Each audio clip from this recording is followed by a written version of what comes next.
Voilà, donc nous revoici avec ce troisième énoncé, ce même énoncé abordé par une troisième technique. Une troisième technique, voilà, la première technique, bon, disait qu'il suffisait de regarder, on a trois vecteurs, bien sûr, de R3, on a bien sûr un espace vectoriel, on a les vecteurs U, V, W qui constituent la partie P. Et on recherche une éventuelle combinaison linéaire entre le vecteur W, UV. J'aurais pu chercher entre U et W, V. Bon, vous savez très bien que s'ils sont combinés de l'un et de l'autre, mais c'est que les autres sont combinés de lui. C'est-à-dire que je peux trouver une combinaison entre U et W et V, comme je peux trouver une combinaison entre V, W et U. Bon, ça c'est bon, on retourne tout, hein. On retourne toute la combinaison linéaire, on met tout dans un membre et on fait sa petite popote d'algèbre pour isoler soit U, soit V, voilà. Et on l'exprime en fonction de U, de V, mais moi j'ai décidé d'exprimer en fonction de W. Alors, existe-t-il alpha, bêta de telle manière à ce que l'on ait une combinaison linéaire? Ben, deux vidéos ont déjà été faites et disaient que bon, on n'avait pas de solution à ça, on n'avait pas de combinaison linéaire. Dans le sens, on avait une partie libre. Libre, c'est-à-dire qu'il n'y a pas de relation qui liait bon, les vecteurs entre eux par un produit de somme. Voilà. Je rappelle qu'ici, si vous mettez alpha U, on a une proportion directe. Hein. Voilà, une proportion directe. Bon, mais généralement, c'est des produits de somme. Alors, mais le alpha et le bêta n'existaient pas. Bon, la méthode, on avait abordé par trois méthodes. Bon, la première méthode, c'est tout d'abord quand on a un système d'équations tel que celui-ci. Voilà, parce qu'on avait les vecteurs U, V, W. Ces vecteurs s'écrivaient de cette manière-là. W égale alpha U plus bêta V. Voilà, engendrait simultanément une écriture simultanée. On avait une écriture simultanée. Donc fatalement ici on a une écriture simultanée. Bon, la combinaison se résume à résoudre un système d'équations où on recherche alpha bêta. C'est juste ça. Bon, bien sûr on n'a pas trouvé l'alpha bêta parce que je veux dire justement le système était incompatible. Bon, donc vous avez beau chercher, vous ne trouvez pas. Alors maintenant, attention à ce que je veux dire parce que cette troisième méthode-là va vous apporter quelques enseignements pour ceux qui apprennent les systèmes d'équations, pas pour les autres, parce que quelqu'un qui connaît les systèmes d'équations n'a rien à apprendre de tout ça, n'a rien à tirer d'enseignement spécifique, parce que vous, s'ils connaissent les systèmes d'équations, bon, s'ils sont spécialistes là-dessus, bon, ils sautent passage ici, ils viennent voir ma vidéo, il n'y a pas de problème. Ils sont les bienvenus, mais ceci, je veux dire, s'adresse à des néophytes, des personnes qui ne s'y connaissent pas dans les systèmes d'équations. Quelqu'un qui s'y connaît très bien dans les systèmes d'équations, je veux dire, je ne lui apprendrai rien. Par contre, je ferai des autres vidéos qui lui apprendront beaucoup de choses. Voilà. Donc, je veux dire, bon, quelqu'un peut voir de cette approche-là, bon, facile, bon, tant mieux pour eux, pour la personne qui regarde ma vidéo, mais c'est que, je veux dire, elle maîtrise ceci et il n'y a pas d'intérêt pour elle à regarder une telle vidéo. Par contre, ceux qui ne s'y connaissent pas, qui veulent apprendre les systèmes d'équations, ben, voilà, ils sont les bienvenus, il n'y a pas de problème. Donc, ce que je voulais dire par là, c'est que je vais tirer, malgré qu'une méthode 1 a été faite, une méthode 2 a été faite, ben, voici la méthode 3. Allez, il y a des enseignements à tirer par rapport à la méthode 1, méthode 2 et la méthode 3. Alors, quels sont les enseignements? Ici, il va de soi qu'on avait un système de 3 équations à 2 inconnues. Bon, c'est hyper simple à résoudre. Voilà, c'est hyper simple à résoudre. Bon, c'est pas ça que je veux dire. C'est pas parce que je veux pas dire que c'est hyper simple, mais je voulais. Mais avant tout, je vais effacer la vidéo. On sait bien que l'énoncé, c'est de chercher si les vecteurs sont linéairement indépendants. Effectivement, ils le sont parce que c'est une partie libre. Il n'y a pas de solution, donc ça forme une partie libre. Voilà. Si vous voulez savoir exactement que c'est une partie libre, quand est-ce que c'est une partie libre, vous regardez ceci, je l'ai déjà fait à plusieurs reprises. Voilà, quand est-ce qu'on a une partie libre, quand la dépendance linéaire, a-t-on une combinaison, oui ou non? Ben, ici on n'a pas de combinaison, donc on a une indépendance linéaire, les vecteurs sont linéairement indépendants et la partie est libre. Bon, voilà. Et je vous rappelle que le vide est une partie libre. C'est-à-dire que si on prend aucun vecteur, ben, voilà, il n'y a pas de combinaison, fatalement on a une indépendance linéaire, la partie vide, si on prend aucun vecteur, le vide constitue une indépendance linéaire. Bon, maintenant, contrairement à ça, s'il y avait une combinaison, ben, on avait une dépendance linéaire, les vecteurs seraient linéairement indépendants, dépendants, je m'excuse, dépendants. S'ils sont dépendants, ça veut dire qu'ils sont liés. C'est comme quand on attache à quelqu'un sur un arbre, il est lié, donc l'appareil, il est non libre, il n'est pas libre, puisqu'il est lié. Voilà. Donc ça veut dire que la partie est liée, elle est non libre, ça veut dire qu'on a une combinaison. Comment ça se fait qu'elle est liée? Ben, ils sont liés par la relation de combinaison linéaire, c'est ça que ça veut dire. Hein. Donc ils sont dépendants les uns des autres. il existe une relation de dépendance linéaire. Par contre, ici, il n'y a pas de dépendance linéaire. Ben, effectivement, c'était le cas. On n'a pas su trouver alpha, alpha, bêta, de telle manière à relier UVW. Donc, UVW, on n'a pas su les relier au travers de valeurs constantes, qui sont alpha, bêta. Voilà. Alors, les vecteurs, ils sont là. Alors, tout ça est déjà traité. Donc, ceci, je vais pouvoir effacer. Mais maintenant, comment j'ai traité la méthode numéro 1 et numéro 2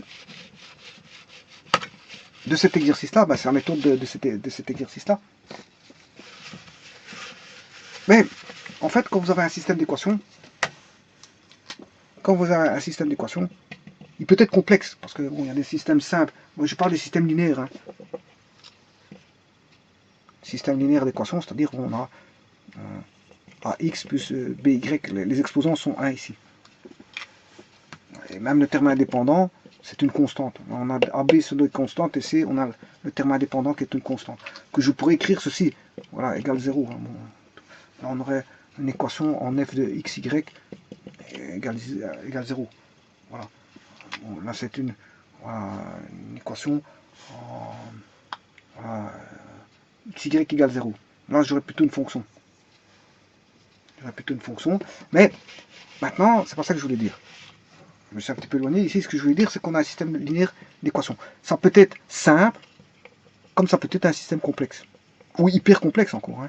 Bon, à ce moment, parfois, demander aux ordinateurs de résoudre les systèmes, parce que bon, à un moment donné, d'ailleurs, la plupart des gens utilisent des machines à calculer ou des logiciels spécifiques pour calculer les systèmes d'équations. Maintenant, il existe, moi, je vous l'ai dit, matrixcalc.org. Voilà, /slu.html, il y a un solver dedans. Je vous l'ai déjà donné ce site-là. Voilà, il y a un solver et il vous donne toutes les méthodes possibles hein, par inversion de matrice pour résoudre le système. Il y a l'inversion matricielle, il y a Gauss, Gauss-Barrès, Gauss-Jordan, il y a voilà, différentes techniques qui existent. Voir si on a un système de Cramer, ben, il faut le résoudre par Cramer. Bon, l'ordinateur fait tout ça. Et vous pouvez même vous-même programmer un programme, faire des programmes pour appliquer ces techniques-là et introduire les données et calculer au travers d'algorithmes pour trouver les solutions. L'algorithme des traitements de tout ça existe déjà. Hein. Il ne faut pas réinventer le monde ou le fil à couper le beurre. Je veux dire, les algorithmes existent, il suffit d'aller les rechercher et bien sûr d'adapter son programme. C'est juste ça. Alors, ceci, on peut avoir des équations simples ou complexes. Bon, il s'avère qu'ici, l'équation qu'on a, trois équations à deux inconnues, ben, elle s'avère très simple. Bon, alors nous, on a regardé, avant de résoudre un système, vous n'allez pas commencer à chercher des solutions et vous commencez à vous embirlificoter, voilà, vous embirlificoter, alors que le système n'a pas de solution. Vous n'avez pas commencé à chercher quelque chose qui n'existe pas, c'est-à-dire que vous n'avez pas cherché une aiguille dans une botte de foin alors qu'il n'y a pas d'aiguille. Voilà, le problème il est là. Bon, quand je dis une aiguille dans une botte de foin, ça veut tout dire. Hein.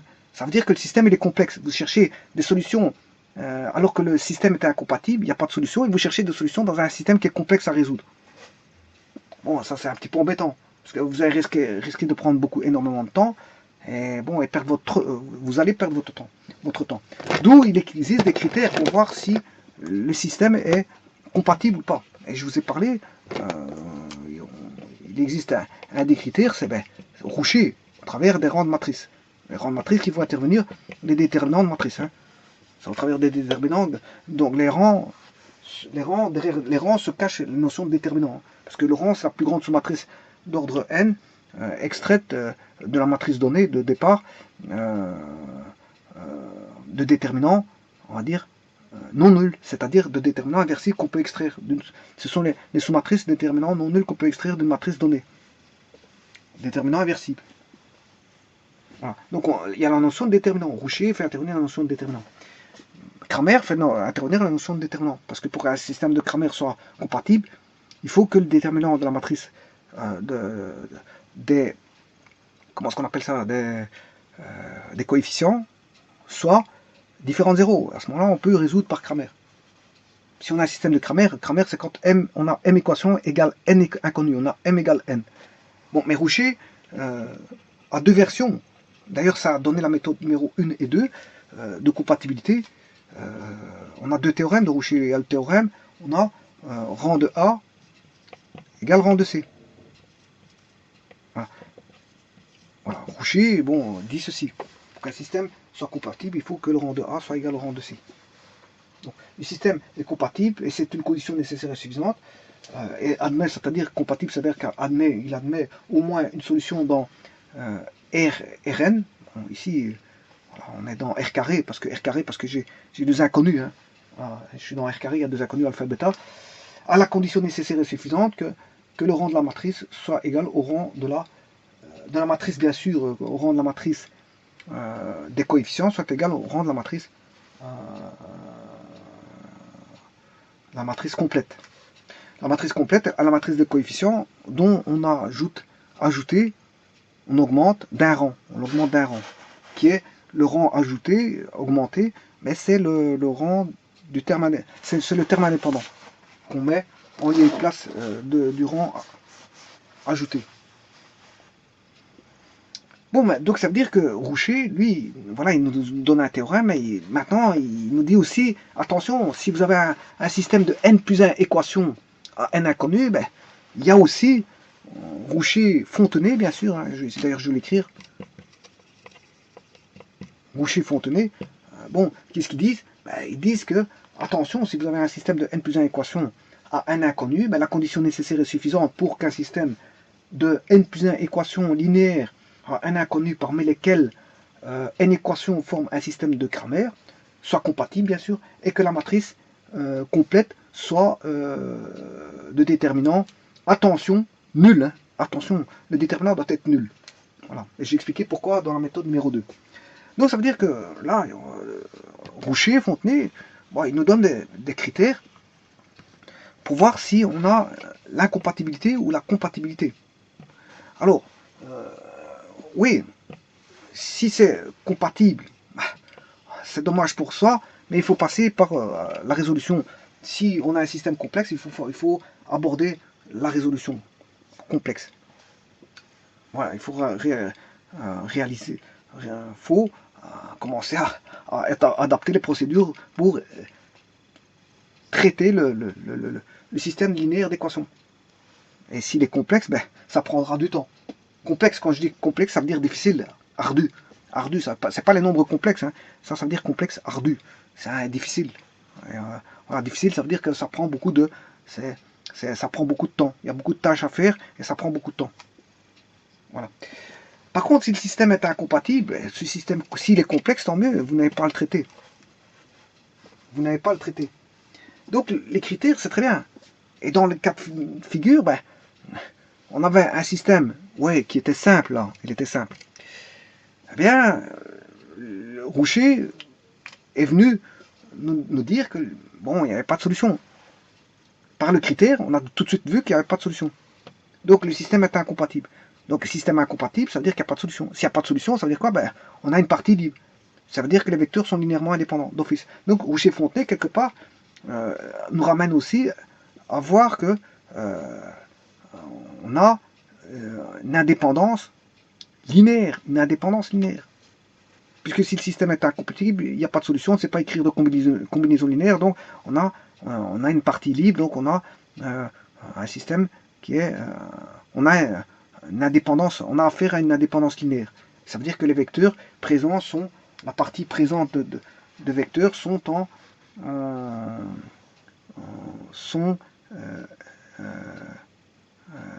indépendants les uns des autres, donc non liés, ils sont libres. Voilà. Donc Rouchet, quelque part, peut trouver directement la solution au problème qui est donné, posé. D'ailleurs, c'est ce qui a été fait. C'est ce qui a été fait dans la méthode numéro 1. C'est pas une méthode... voilà, pour la méthode nous dit, est-ce qu'il y a une indépendance linéaire, oui ou non? Ben, je regarde si le système est compatible. Si le système est compatible, soit on a envie de le résoudre, on ne le résout pas. Mais en tout cas, on sait bien que si le système est compatible, ça veut dire quoi? Ça veut dire qu'on a... on trouverait des alpha bêta. Ils existeraient. Ces alpha bêta existeraient. Les alpha bêta existeraient. on se dirait que si les alpha bêta existent, ben, on a une dépendance linéaire. On a une dépendance linéaire. Maintenant, si on a un système incompatible, il ne faut pas chercher plus loin, on a une indépendance linéaire. Donc, le théorème de Rouchet-Fontenay, ben, nous oriente déjà au niveau de l'indépendance et la dépendance linéaire. Donc, Rouchet-Fontenay, c'est fondamental. Voilà.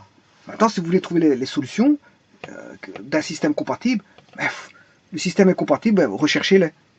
Si vous devez avoir les solutions et que vous ne savez pas que le système, enfin, si vous cherchez des solutions pour un système incompatible, parce qu'on vous demande des solutions possibles, vous perdez votre temps.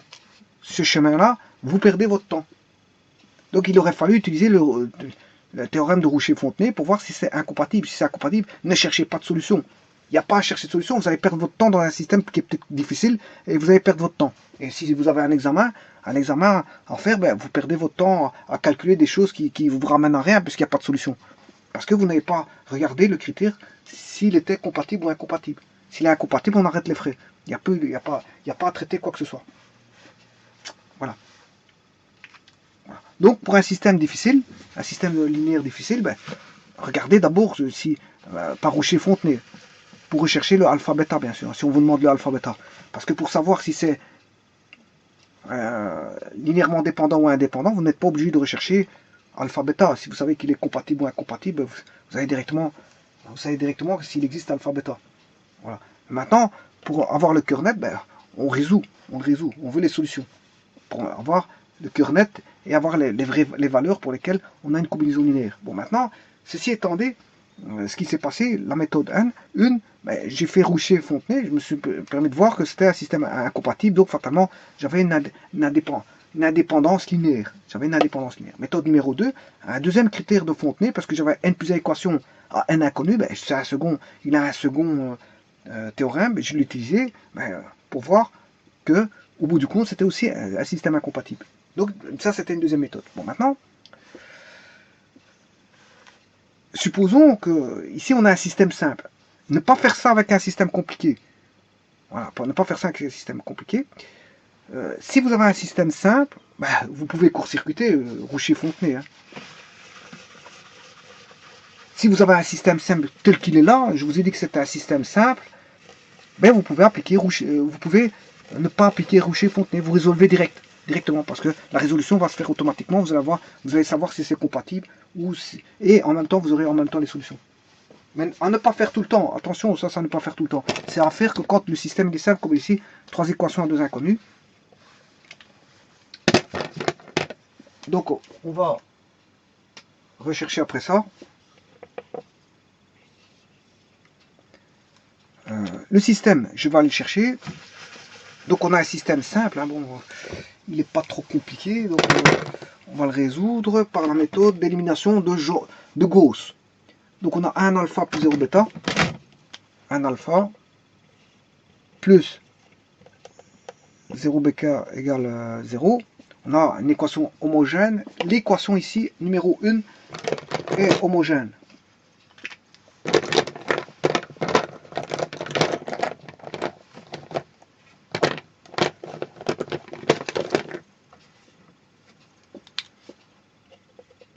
Un alpha plus 0 bêta, l'équation numéro 1 est homogène. Voilà. La seconde équation, 2 alpha plus 2 bêta égale 0. 2 alpha plus 2 bêta égale 0. La seconde équation est homogène. La troisième équation, 3 alpha plus 3 bêta égale 3. 3 alpha plus 3 bêta égale 3. La troisième équation n'est pas homogène. Donc, si d'office, on n'a pas une troisième équation homogène, le système n'est pas homogène, on a affaire à un système complet. Un système complet, ça veut dire que la matrice B, des termes indépendants, ben, il y en a au moins un qui est non nul. Et s'ils étaient tous nuls, on aurait un système homogène. Mais pour ça, il faut qu'ils soient tous nuls. Alors, on va appliquer ça avec... je vais aller chercher la matrice complète. Donc là, on a 1, 2, 3. Voilà. 1, 0, 2. Je vais le remettre à sa place. 1, 0, 2. 1, 2, 3. 0, 2, 3. 0, 0, 3. 0, 2, 3. 0, 0, 3. Voilà. Ça, on a la matrice complète. Voilà. C'est le système d'équations mis sous forme voilà, de matrice. Hein. C'est le système d'équation. C'est 1 alpha plus 0 bêta égale 0. 2 alpha plus 2 bêta égale 0. 3 alpha plus 3 bêta égale 0.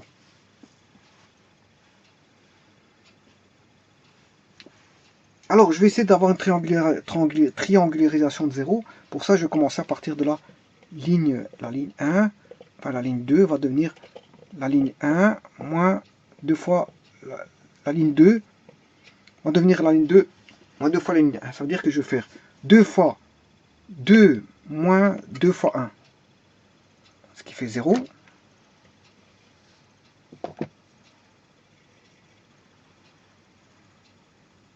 Deux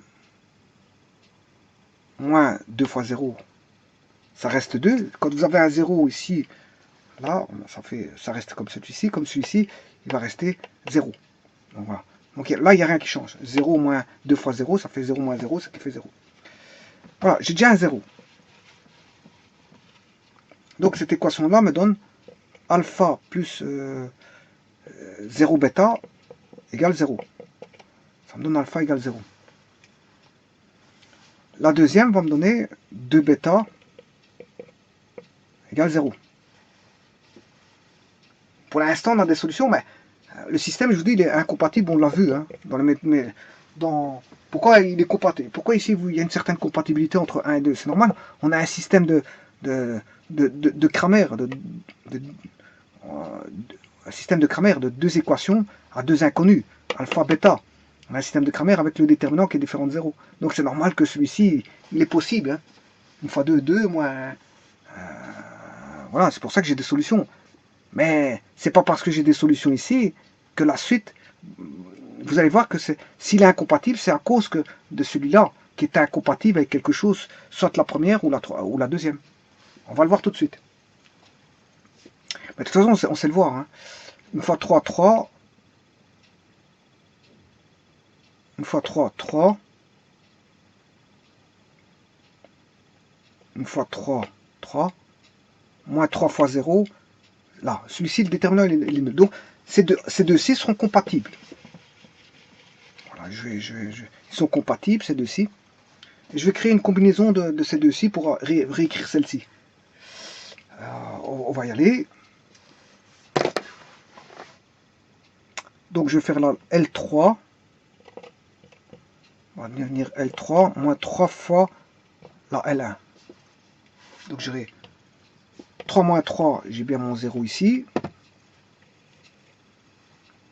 Alors, 3 moins 3 fois 0, ça reste 3. Et 3 fois moins 3, 0. Là, on a 0, 0, ben, ça va rester 3, 3. Hein. Si je mets des 0, 3 moins 3 fois 0, 3 moins 3 fois 0, ben, ça va donner 3 et 3. Donc, ça fait 3 et 3. Voilà. Ce qui veut dire que les deux systèmes ici sont compatibles aussi. Hein. Là, j'ai une solution qui est alpha égale 0. Et là, j'ai...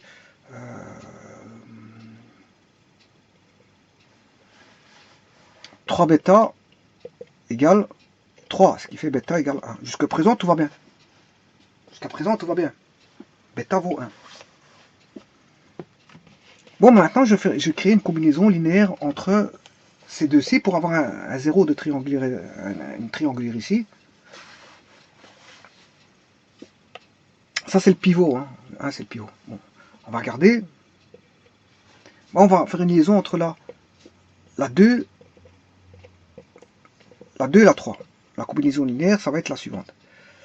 Donc, L3, c'est toutes des équations équivalentes du système de départ, hein, bien sûr. Il n'y a rien qui change, ils ont la même solution. Hein. Sinon, je ne changerai pas comme ça, on peut faire des combinaisons linéaires, les solutions ne changent pas, c'est des systèmes équivalents. Hein. Écrire ce système que vous avez ici, 1 alpha égale 0, 2 bêta égale 0, 3 bêta égale 3. Voilà, déjà ici on voit que c'est pas possible. Voilà, là on rend compte l'impossibilité. Voilà, dans le système ici, on voit bien, 2 bêta ne peut pas avoir, ici le bêta, on tire bêta égale 0, et là on tire bêta égale 1. Donc on a deux, voilà, bêta doit valoir soit 0, soit 1, mais pas 0 et 1. Donc on voit bien que le système ici est incompatible. Et c'est là, c'est normal parce que le déterminant là, il vaut 0. 0 fois 3, 0, 0 fois 2, ça fait 0. Voilà, ça veut tout dire. Donc c'est ces deux-ci qui posaient problème. Je savais trouver une solution entre la 1 et 2, entre la 1 et la 3, mais je ne sais pas trouver, il y a une incompatibilité ici parce que le déterminant de Cramer ici, le déterminant il vaut 0. Voilà. Donc qu'est-ce qu'on peut se dire? On va se dire quoi? Ben, on va continuer, pourquoi pas? On va continuer, moi, parce que comme ça je vais avoir mon triangle. On sait bien qu'à partir de maintenant, le système est incompatible, il ne faut pas aller plus loin, parce qu'on a deux solutions ici. Ben bon, on va aller quand même plus loin, hein. On va forcer les choses pour essayer d'avoir un 0 ici. Alors pour avoir un 0 ici, et c'est là que ça va parler, il faut que je travaille avec la 2. Donc je vais faire la 3, va devenir la L3, moins, là je vais mettre L2, et je vais mettre 3 demi. Voilà, en faisant 3 demi, 0 moins 3 demi fois 0, quand on a 2 zéros, ça ne bouge pas. Voilà. Alors là j'ai 3 moins 3 demi fois L2 c'est 2, donc j'ai 3 moins 3, là j'obtiens 0, parfait. J'ai mon 0 que je voulais. Maintenant on va faire avec celui-ci, 3 moins 3 fois ceci, là on obtient 3. Voilà. C'est un système équivalent. On a un système équivalent. Et qu'est-ce qu'on obtient? Eh bien, si j'écris le système équivalent, j'ai alpha plus 0, bien sûr, plus 0 bêta. Hein, vous comprendrez que alpha plus 0 bêta égale 0, 0 alpha plus 2 bêta égale 0, et là 0 alpha plus 0 bêta égale 3. Ah, déjà, c'est déjà impossible ici. Quelque chose fois 0 plus quelque chose fois 0, ça ne fait jamais 0, ça ne fait jamais 3. Ah. Par contre, ici, je peux trouver 0. En faisant comment? En mettant 0 ici, et 0 là. J'ai 0. C'est normal parce que ceci, c'est un système homogène. Et un système homogène, qu'est-ce qu'il a comme solution? Mais il a la solution triviale, dans ce cas-ci, 0, 0. Triviale, c'est celle qui vient la plus, celle qu'on entrevoit le mieux. Qu'est-ce qu'on entrevoit dans un système homogène? On voit bien que c'est les zéros qui font qu'on va multiplier pour avoir 0. Hein. Voilà. Si on a alpha qui vaut 0, bêta qui vaut 0, 0 fois 0 ça fait 0, 0 plus 0 ça fait 0, 0 fois 0 ça fait 0, plus 2 fois 0 ça fait 0, 0 plus 0 ça fait 0. Ben, là on a un système homogène. Là, on voit bien que le déterminant est non nul. Hein. Une fois 2, 2, on a un système de Cramer homogène. Une fois 2, 2, là, ces deux-ci, ils ont une solution entre eux. Alors, le premier et le dernier, ils ont une solution aussi. Une fois 0, 0. Non, le premier et le dernier, ils n'ont pas de solution. Une fois 0, 0. 0 fois 0, 0, le déterminant est nul. Donc on ne sait pas trouver de solution entre la 1 et la 3. Par contre, on essaie de trouver une solution entre 1 et 2, mais pas entre 2 et 3. Et là, on voit tout de suite que le système est impossible. N'importe quel nombre fois 0 plus n'importe quel nombre fois 0, ça fait 0, ça fait jamais 3. Bon, en d'autres termes, si je devais écrire ceci, je laisse tomber par exemple ceci, on a alpha égale 0. Ok, on a une solution, alpha égale 0. Là, on a 2 bêta égale 0. Ouais, il n'y a pas de problème. Si 2 bêta égale 0, je peux trouver bêta égale 0. C'est normal, les deux systèmes ici sont compatibles entre eux. Par contre, la 1, la 3 et la 2, la 3, ils sont incompatibles. Parce que 1 et 3, ça donne 1, 0. Le déterminant va donner 1 fois 0, 0, moins 0. Le système de Cramer complet, parce qu'il est complet, on a 0, 3 ici, eh bien, il est impossible. Déterminant égale 0. Maintenant, si je prends la 2 et la 3, 0, 0 fois 0, 0 fois 2, le déterminant ici vaut 0. On a un système de Cramer où le déterminant de la matrice de coefficients est nul. Un système complet de Cramer, puisqu'on a 0, 3. Là, on n'a pas de solution. Donc, ce sera incompatible pour la 1, 3, 2, 3, mais ici, c'est compatible. On a une solution alpha et bêta. Mais de toute façon, une fois il y en a une qui est incompatible, le système complet il est incompatible. On n'attend pas que, on va pas dire, on va pas prendre des solutions partielles, hein, ça va pas comme ça. Voilà, une fois qu'il y a une solution qui est impossible, une équation qui est impossible, faut pas chercher à comprendre, même si d'autres équations sont possibles, on parle de simultanéité d'un système. Simultanéité d'un système, c'est tout qui doit, je veux dire, se faire en simultanéité. C'est-à-dire que ici tout se passe bien, mais là, ici tout se passe bien, pour ces deux-ci, hein, tout se passe bien, j'ai une solution. Mais pour celui-là, ça ne se passe pas bien. Mais on ne traite pas différent. On ne traite pas ces deux-là séparément et puis ceux-là. Non, c'est une simultanéité. C'est-à-dire quand ça, on arrive ici, ben, on voit bien qu'ici, celui-ci n'ira pas. Celui-ci, c'est impossible. Donc, comme on a une simultanéité, bien que les 1 et 2 fonctionnent, voilà, le troisième ne fonctionne pas, ben, comme on a une simultanéité, le système est d'office incompatible, donc impossible. Système incompatible, donc impossible. Voilà, parce que c'est le fruit de la simultanéité voilà, du traitement. Le traitement se fait en une fois. Et on ne traite pas ces deux-ci en disant ouais, il y a des solutions partielles, et on laisse tomber la troisième. Non, ça ne va pas comme ça. C'est une simultanéité. Donc en fait, ici, le système est incompatible. Donc on a les vecteurs de départ sont linéairement. Attention, il n'y a pas de combinaison linéaire entre les vecteurs UV et W, ce qui veut dire qu'on a une partie qui est libre, où les vecteurs sont linéairement indépendants, où les vecteurs sont... on a une partie non liée, donc fatalement c'est les non liés, les libres, elle n'est pas attachée, hein, elle n'est pas attachée à un arbre ou quelque chose comme ça, voilà, je vois ça comme ça. Voilà, elle est libre, non liée, et les vecteurs sont linéairement indépendants, donc on a affaire en présence à une indépendance linéaire. Indépendance, attention, il faut bien entendre le 1, parce que quand on dit dépendance et indépendance, parfois certains n'entendent pas correctement. Je dis indépendance avec IND, hein, indépendance linéaire. Voilà. Voilà, je vous remercie.